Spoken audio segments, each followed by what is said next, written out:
నమస్తే, welcome to BCN news. ముందుగా headlines చూద్దాం.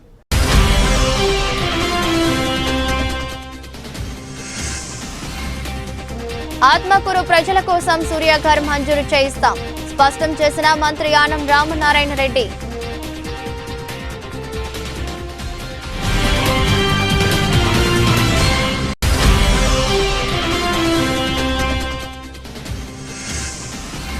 తిరుమలలోని శ్రీవారిని దర్శించుకున్న అర్జున్ సన్ ఆఫ్ వైజయంతి చిత్ర బృందం ఆశీర్వచనం చేసి స్వామివారి తీర్థ ప్రసాదాలను అందజేసిన పండితులు.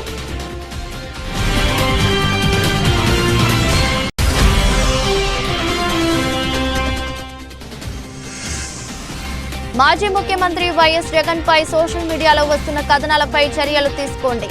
పెళ్లకూరు పోలీస్ స్టేషన్లో ఫిర్యాదు చేసిన వైఎస్ఆర్సీపీ నాయకులు.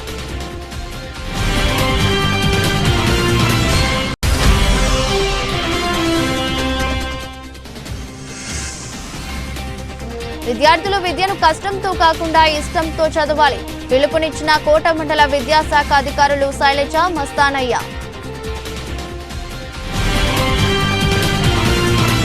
విద్యార్థులు విద్యను కష్టంతో కాకుండా ఇష్టంతో చదవాలని కోట మండల విద్యాశాఖ అధికారులు శైలజ, మస్తానయ్య పిలుపునిచ్చారు. తిరుపతి జిల్లా కోట మండలం ఉత్తమ నెల్లూరు గ్రామంలోని ప్రాథమికోన్నత పాఠశాలలో విద్యార్థులకు ఆ పాఠశాల ప్రధానోపాధ్యాయులు పబ్బారెడ్డి, నాగిరెడ్డి దాతృత్వంతో స్టీల్ వాటర్ బాటిళ్లను పంపిణీ చేశారు.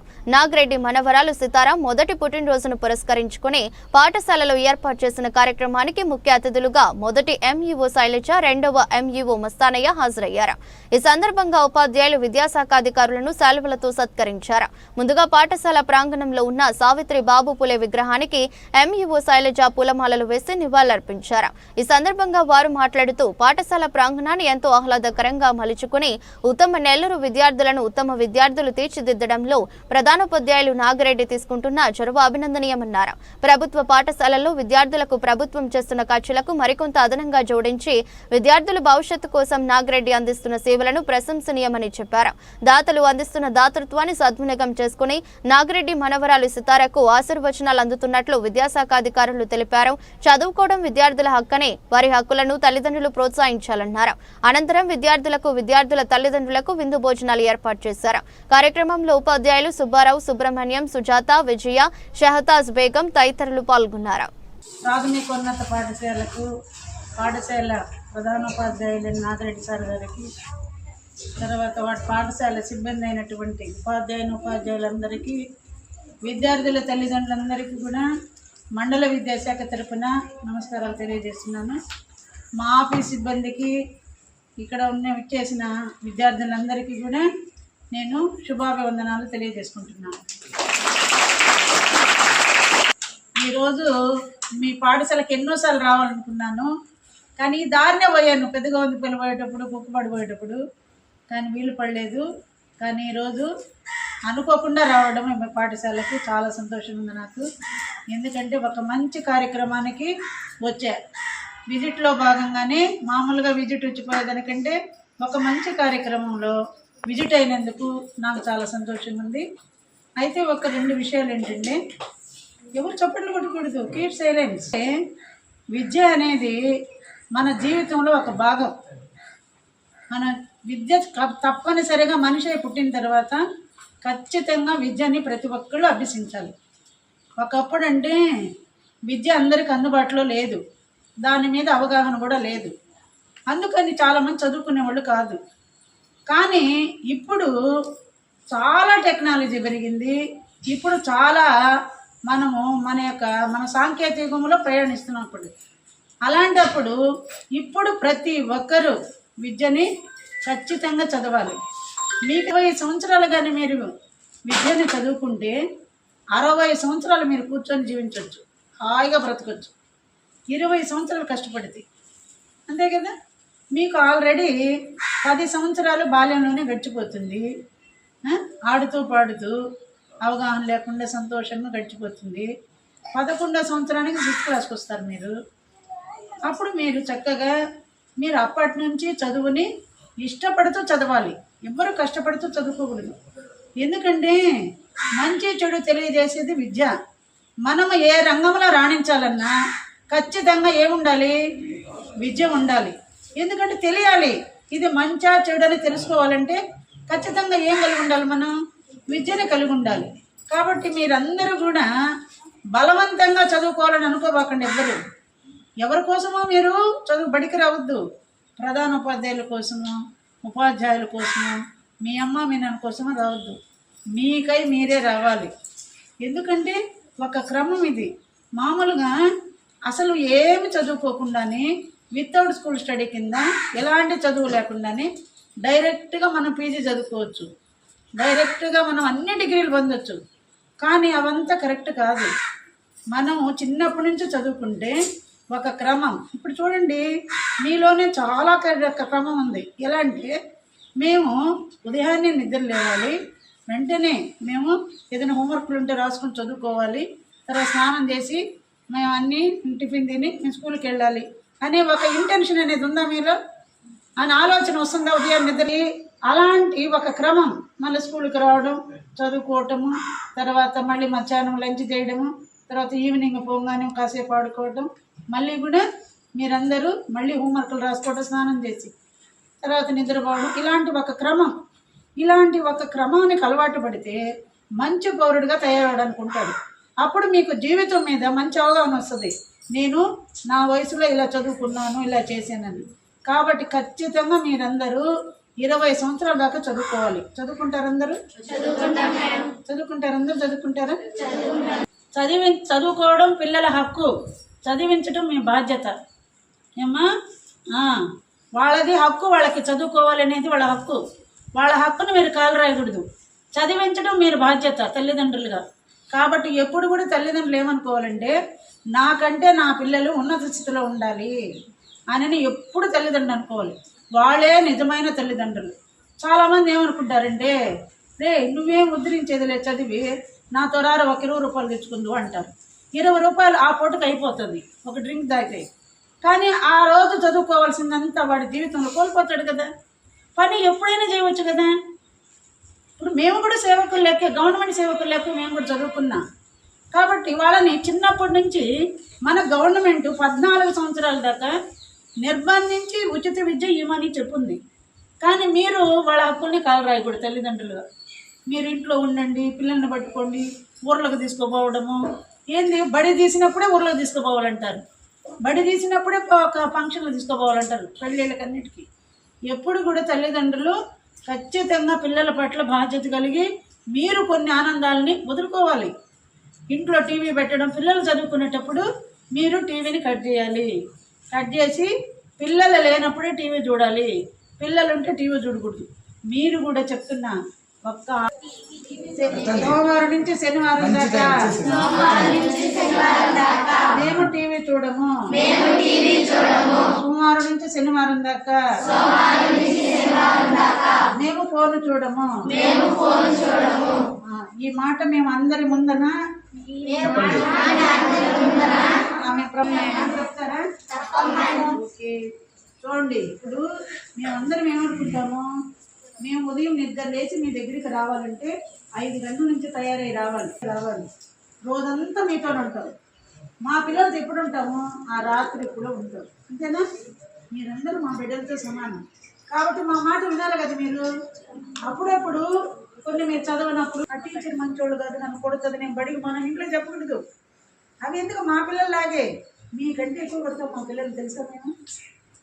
మేము ఉండేది వాళ్ళ దగ్గర తక్కువ సమయం అయినా ఆ తక్కువ సమయం కూడా మేము బాగా కొడతాం. మేము బాగా ఇప్పుడే చదవాలి, మీకంటే ఎక్కువ గంటలు కూర్చోబెడతాం. కాబట్టి మీరందరూ చివరిగా ఒక మాట చెప్తున్నా, పొద్దున్నే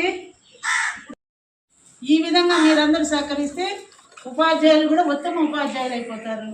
కాబట్టి మీరందరూ కూడా మీరు ఇప్పుడు ప్రమాణం చేసినట్టు కట్టుబడి ఉండాలి. అంటారా?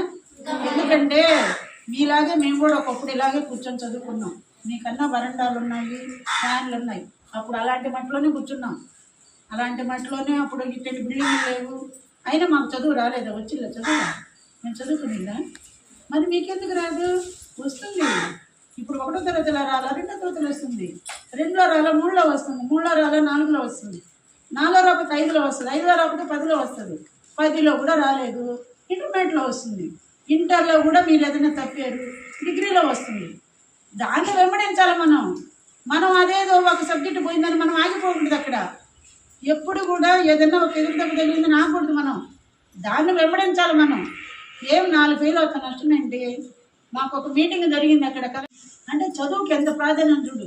చదువుకి కుల మతము ఇవన్నీ లేవు. చదువు వల్ల మనందరినీ కలిపింది, మీ ఊరికి రప్పించింది.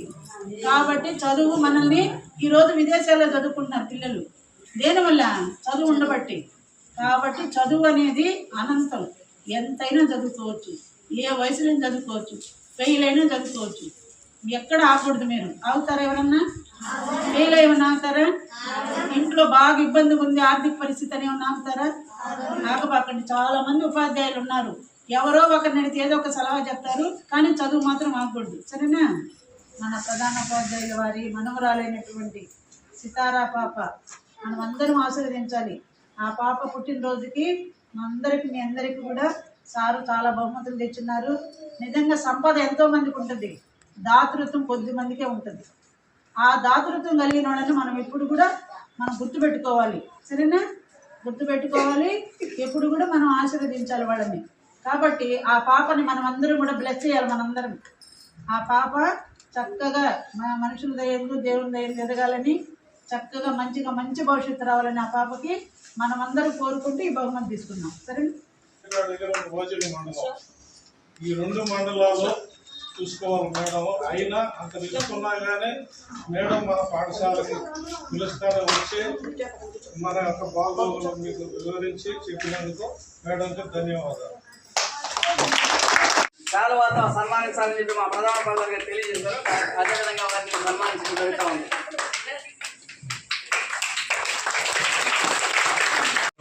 చూసుకుంటే పెద్ద ప్రోగ్రాం లాగే ఉంది. పిల్లలందరికీ కూడా వాటర్ బాటిల్స్ ఇవ్వడం, అందులో ఒక ఫంక్షన్ లాగా జరుపుతున్నారు. చాలా సంతోషకరం. అంటే ఆల్రెడీ చెప్పుకుంటారు మీకు, మన పాఠశాల కూడా హై స్కూల్గా మారిపోతూ ఉంది పిల్లలందరికీ. కాబట్టి మీరు ఇంకా దూరం స్కూల్కి వెళ్ళాల్సిన అవసరం లేదు. మీరు ఎక్కడైనా హై స్కూల్ కూడా ఎక్కడైనా ఎదుర్కోవచ్చు. అదేవిధంగా ప్రైమరీ స్కూల్ కూడా ఉంటుంది. 1 to 5 ప్రైమరీ స్కూల్ మోడల్ స్కూల్గా ఉంటుంది, హై స్కూల్ కూడా ఉంటుంది. కాబట్టి ఉత్తమనెల్లూరు విద్యార్థులందరికీ కూడా అది మంచి శుభ ప్రమాణం. మీరు బయట పోకుండా ఇక్కడనే మీరు అలవాటుగా ఉన్నారు కాబట్టి అందరూ కూడా చదువుకునే అవకాశం ఉంది. కాబట్టి అందరూ కూడా ఈ మారుమూల ప్రాంతాలంతా కూడా పేదరికంలో ఉన్న విద్యార్థులే కాబట్టి ఇక అందరికి కూడా చదివే ప్రధానం. చదువు తప్ప వేరే మార్గం అంటూ ఏం లేదు. మీరు ఏ పని చేసుకున్నా, ఎంత ఎక్కువ సంపాదించుకున్నా అది విలువ లేదనమాట. విలువలు తప్పుడు ఏంటంటే విద్య. ఎవరైతే బాగా చదువుకొని మంచి ఉద్యోగం చేస్తారో వాళ్ళకే విలువ ఉంటుంది. ఆడపిల్లలకైనా మగపిల్లలకైనా, ముఖ్యంగా ఎస్పెషల్ ఆడపిల్లలకైతే ఇంట్లో తొందరగా పెళ్ళిళ్ళు చేస్తుంటారు. అలా కాకుండా మీరు కూడా పెద్ద చదువులు చదవండి, మంచి మంచి ఉద్యోగాలు సంపాదించుకొని ఉంటే ఎవరికైనా సరే ఎవరికి గౌరవం ఉంటుందంటే చదువుకున్న వాళ్ళకే గౌరవం ఉంటుంది. నువ్వు ఎంత సంపాదించినా కానీ చదువు లేకపోతే గౌరవం అనేది ఉండదు. కాబట్టి మైండ్లో పెట్టుకోండి. అందరూ కూడా బాగా చదువుకోవాలి. ఈ స్కూల్కి ఇక్కడ మీకు చదువు చెప్పే టీచర్లు అందరూ కూడా మంచి పేరు తీసుకురావాలి. మీకు మంచి టీచర్లు ఉన్నారు ఇప్పుడు, సరేనా? మీకు బాగా చదువు చెప్పే వాళ్ళు ఉన్నారు, మిమ్మల్ని కేర్ తీసుకునే హెడ్ మాస్టర్ ఉన్నాడు. ప్రభుత్వం ఇకపోయినా కొన్నిసార్లు కూడా వచ్చి మిమ్మల్ని బాగా ప్రోత్సాహం చేస్తుంటారు. కాబట్టి నిజంగా మీరు అదృష్టవంతులు అనుకోవాలి. ఏదో పాఠశాలకు రావడం వెళ్ళిపోవడం అలాంటి టీచర్గా ఉంటే మీకు అసలు పాఠశాలకు కూడా వచ్చిండేవాళ్ళు కాదు.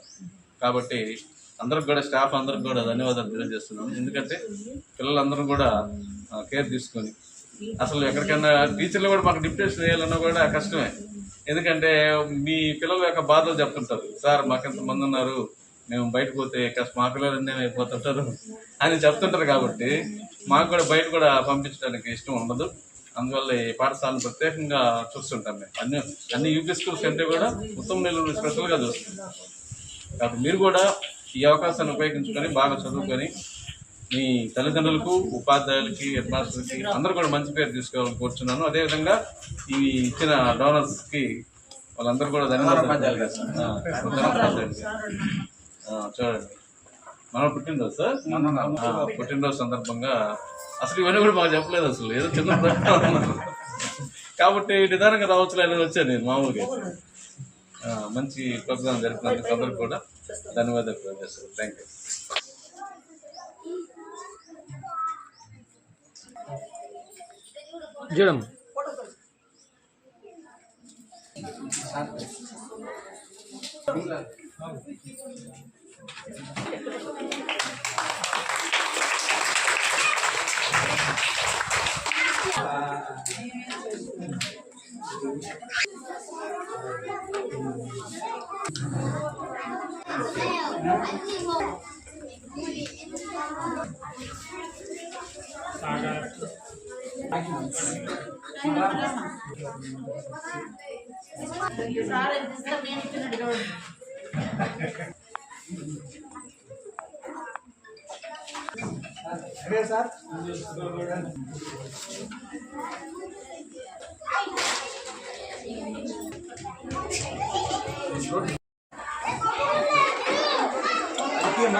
తిరుపతి జిల్లా చిట్టమూరు మండలం బురదగాలిపాలెం గ్రామంలో గుండెకు సంబంధించిన వ్యాధితో బాధపడుతున్న ఎర్రబోతు రామ్మూర్తికి ముఖ్యమంత్రి సహాయ నిధి కింద మంజూరైన 4,50,000 రూపాయలను వారి కుటుంబ సభ్యులకు గూడూరు ఎమ్మెల్యే డాక్టర్ పాసం సునీల్ కుమార్ అందజేశారు.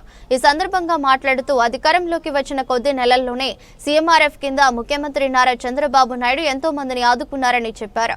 గూడూరు నియోజకవర్గంలో ఇప్పటి వరకు సుమారు 66 మందికి 80,10,000 రూపాయలు సీఎంఆర్ఎఫ్ కింద అందించడం జరిగిందన్నారు. నియోజకవర్గంలో అనారోగ్యంతో బాధపడుతున్న పేదలు తమ హాస్పిటల్ బిల్లులను తీసుకొస్తే సీఎంఆర్ఎఫ్ కింద ఆర్థిక సాయం అందిస్తామన్నారు. పేదలు ఈ అవకాశాన్ని ఉపయోగించుకోవాలని అన్నారు. కూటమి ప్రభుత్వం అధికారంలోకి వచ్చినప్పటి నుండి ఎన్నో పథకాలను పేదలకు అందిస్తున్నట్లు చెప్పారు. ఈ సందర్భంగా ముఖ్యమంత్రి నారా చంద్రబాబు నాయుడు, ఉప ముఖ్యమంత్రి వర్యులు పవన్ కళ్యాణ్, విద్యాశాఖ మంత్రి లోకేష్ బాబులకు కృతజ్ఞతలు తెలియజేస్తున్నామన్నారు.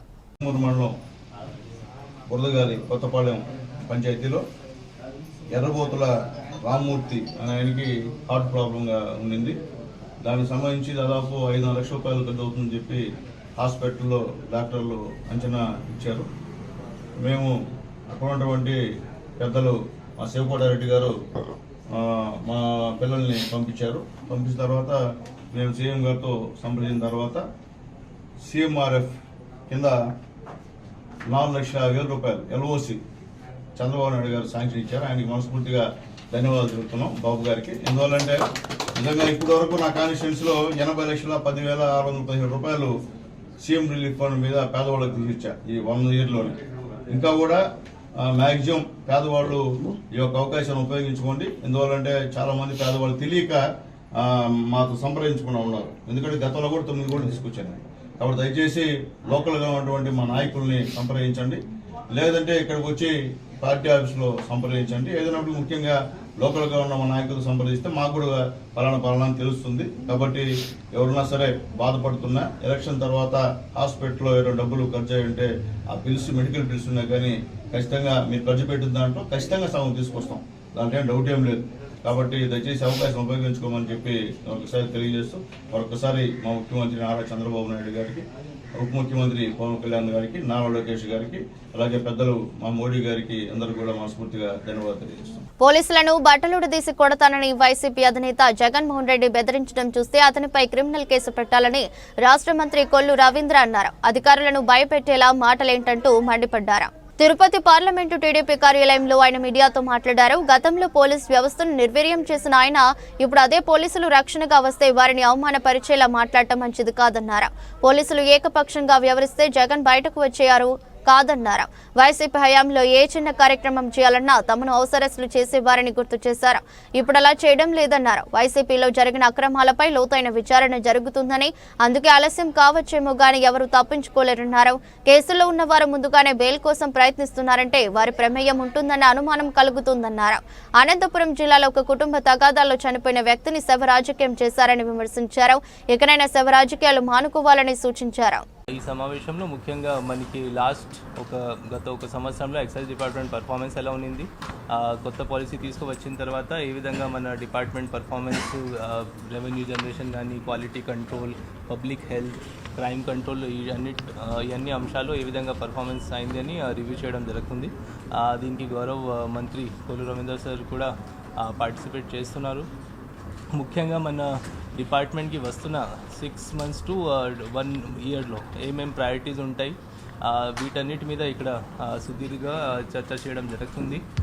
ఫీల్డ్ స్థాయి అధికారులకి ఏమైనా సమస్యలు ఉన్నా వీటి మీద కూడా ఇక్కడ డీటెయిల్గా చర్చ చేసి గౌరవ మంత్రి గారి దృష్టికి తీసుకువస్తాము. అక్కడ నుంచి మళ్ళీ గవర్నమెంట్ నుంచి ఏమైనా డిసిజన్స్ మనకి పెండింగ్ ఉన్నా, కొన్ని రూల్స్ అమెండ్మెంట్స్ కావాలి అండ్ ఏమైనా సమస్యలు ఉన్నా అవి కూడా ఇక్కడ డిస్కస్ చేయడం జరుగుతుంది. ముఖ్యంగా క్రైమ్ కంట్రోల్ మన డిపార్ట్మెంట్కి ఒక చాలా ఇంపార్టెంట్ ప్రయారిటీ ఉంది.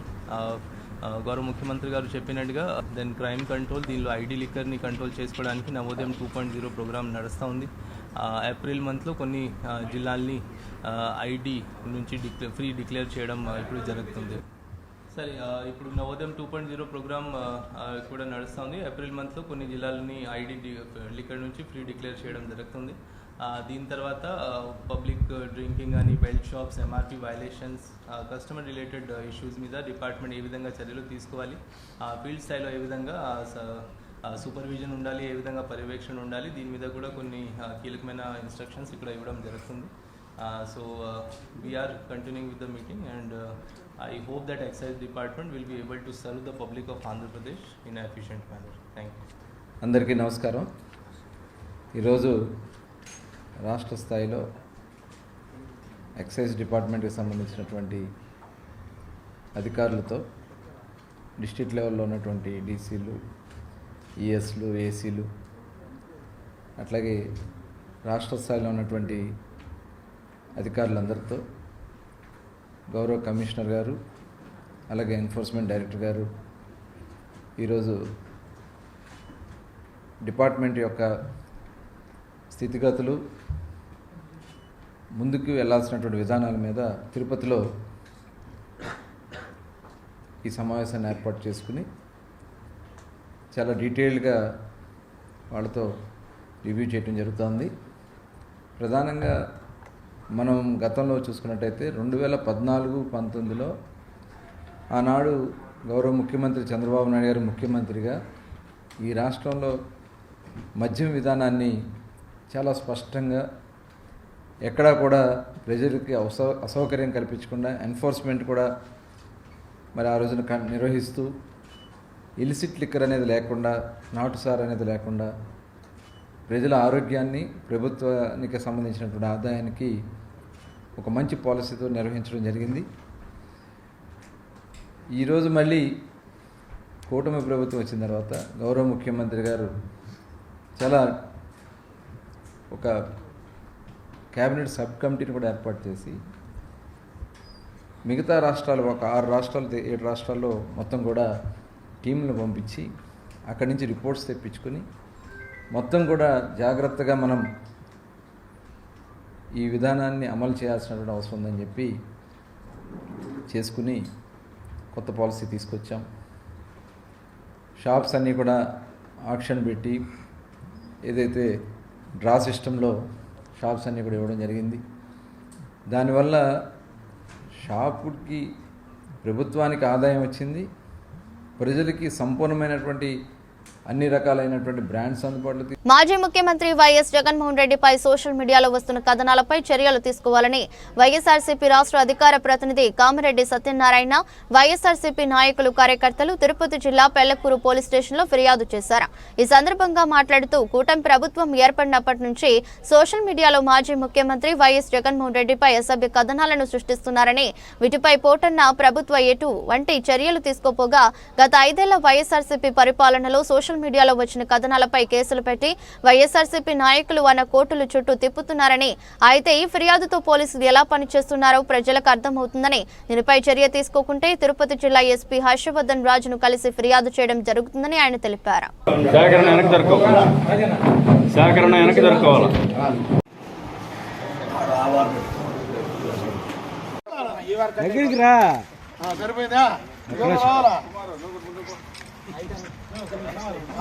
అందరూ గమనం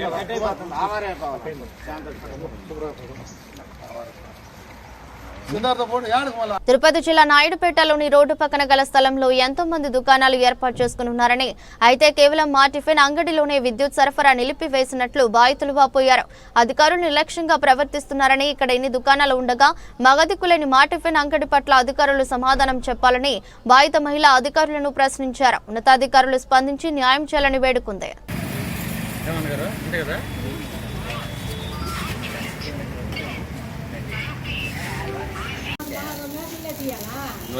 కంప్లైంట్ ఎవరిచ్చింది? ఎవరిచ్చారో తెలియదు. ఎవరు చెప్పమని అయింది పేపర్లో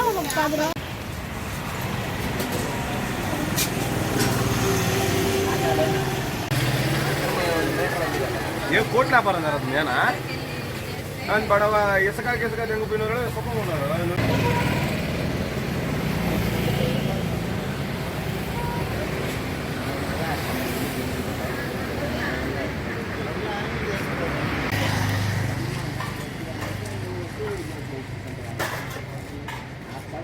అర్జున్ సన్ ఆఫ్ వైజయంతి చిత్ర బృందం తిరుమలలోని శ్రీవారిని దర్శించుకుంది. వీఐపీ ప్రారంభ విరామ దర్శన సమయంలో నందమూరి కళ్యాణ్ రామ్, నటి విజయశాంతి, దర్శకుడు ప్రదీప్ చిలుకూరి స్వామివారి సేవలో పాల్గొన్నారు. టీటీడీ అధికారులు వీరికి స్వాగతం పలికి దర్శన ఏర్పాట్లు చేశారు. దర్శన అనంతరం రంగనాయకుల మండపంలో పండితులు వారికి ఆశీర్వచనం చేసి స్వామివారి తీర్థ ప్రసాదాలను అందజేశారు. అర్జున్ సన్ ఆఫ్ వైజయంతి చిత్రం ప్రేక్షకుల మనసుల్ని హత్తుకుంటుందని నటుడు కళ్యాణ్ రామ్ అన్నారు. ఈ సినిమాని అందరూ తల్లిదండ్రులతో కలిసి చూడాలని కోరారు. విజయశాంతి తల్లి కుమారులుగా నటించిన ఈ సినిమా ఏప్రిల్ 18న విడుదల కానుంది. ఈ క్రమంలో ప్రమోషన్స్ లో భాగంగా కళ్యాణ్ రామ్ తిరుపతిలో సందడి చేశారు. Arjun son of Vyjayanthi second song launch చేస్తాం. నిన్న రాత్రి కార్యక్రమం జరిగింది, అద్భుతంగా జరిగింది.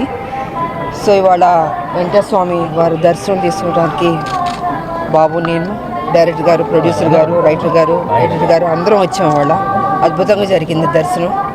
సో అందరూ 18వ తారీఖు ఏప్రిల్ 18 ఈ సినిమా చూసి అతి పెద్ద హిట్ చేయవలసిందిగా రెండు రాష్ట్రాల ప్రజల్ని కోరుకుంటున్నాను. So thank you. ఏప్రిల్ 18న మా cinema Arjun son of Vyjayanthi release అవుతుంది. సో నేను చిన్న ఈవెంట్ చేసుకున్నాం ఇక్కడ. దానికంటే పెద్ద ఈవెంట్ స్వామివారి దర్శనం. సో ఆయన దర్శనం చేసుకొని ఆయన ఆశీర్వాదం తీసుకొని మీ ముందుకు రాబోతున్నాం. మీరందరూ మమ్మల్ని ఆదరిస్తారని మనస్ఫూర్తిగా కోరుకుంటున్నాను. నెక్స్ట్ ప్రాజెక్ట్ గురించి సినిమా రిలీజ్ తర్వాత మాట్లాడండి. ఆత్మకూరు ప్రజల కోసం రాష్ట్ర దేవాదాయ ధర్మదాయ శాఖ మంత్రి ఆనం రామనారాయణ రెడ్డి ప్రత్యేక చొరవ తీసుకుంటున్నారు. కేంద్ర రాష్ట్ర ప్రభుత్వాల సహకారంతో ఆత్మకూరు నియోజకవర్గం అంతటా ఆసక్తి కలిగిన ప్రతి ఒక్కరికి సోలార్ విద్యుత్ ఉత్పాదక యూనిట్ మంజూరు కోసం సూర్యాఘర్ మంజూరు చేయిస్తామని మంత్రి ఆనం రామనారాయణ రెడ్డి ప్రజలకు తెలిపారు. మన నియోజకవర్గానికి 10,000 సోలార్ యూనిట్లు వచ్చాయి. మన నియోజకవర్గానికి 10,000. ఇంకా అవసరమైతే ఇంకొక 5,000 యూనిట్లు ఇస్తామంటున్నారు. ఎస్సీ ఎస్టీలు ముందుకొచ్చి మా ఇంటి మీద సోలార్ ప్యానెల్ పెట్టించు అంటే 100% ఉచితంగా కంపెనీ వాళ్ళు వచ్చి బిగించి వాళ్లే మేము మీటర్ కనెక్షన్ ఇచ్చిపోతాం. పగలంతా మీరు పనులకు వెళ్తే కరెంటు వాడుకోకపోతే దాదాపుగా ఆ ఒక్క యూనిట్ బిగించిన దానికి 300 యూనిట్ల కరెంట్ వస్తుంది రోజుకి. ఒకవేళ రాత్రిళ్ళు మీరు వాడుకుంటే ఒక 100 యూనిట్లు వాడతారు, లేకుంటే ఇంకా తక్కువ వాడతారు.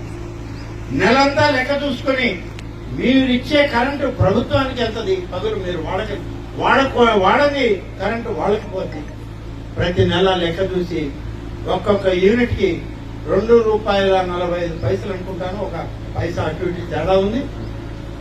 నెలకి ₹300 ఉచిత కరెంట్ ఇస్తూ మీ అకౌంట్లో వేయడానికి ఇవాళ కేంద్ర రాష్ట్ర ప్రభుత్వాలు సూర్య ఘర్ అని ఒక కార్యక్రమం ప్రారంభిస్తూ ఉన్నాం. మన నియోజకవర్గంలో 10,000 యూనిట్లు ఉన్నాయి. ఎస్సీ ఎస్టీలకి 100% ఉచితం. మీ ఇంటి మీద ఆ సోలార్. వార్తలు ముగించే ముందు మరోసారి హెడ్లైన్స్.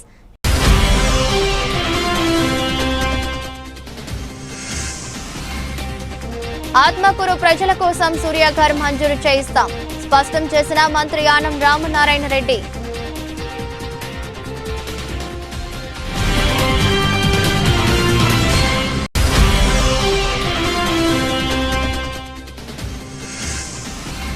తిరుమలలోని శ్రీవారిని దర్శించుకున్న అర్జున్ సన్ ఆఫ్ వైజయంతి చిత్ర బృందం ఆశీర్వచనం చేసి స్వామివారి తీర్థ ప్రసాదాలను అందజేసిన పండితులు.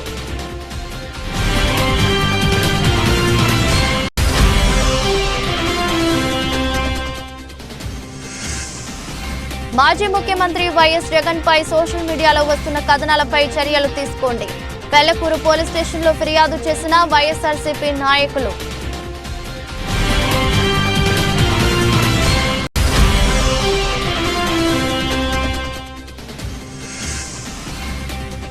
విద్యార్థులు విద్యను కష్టంతో కాకుండా ఇష్టంతో చదవాలి పిలుపునిచ్చిన కోట మండల విద్యాశాఖ అధికారులు శైలజ, మస్తానయ్య.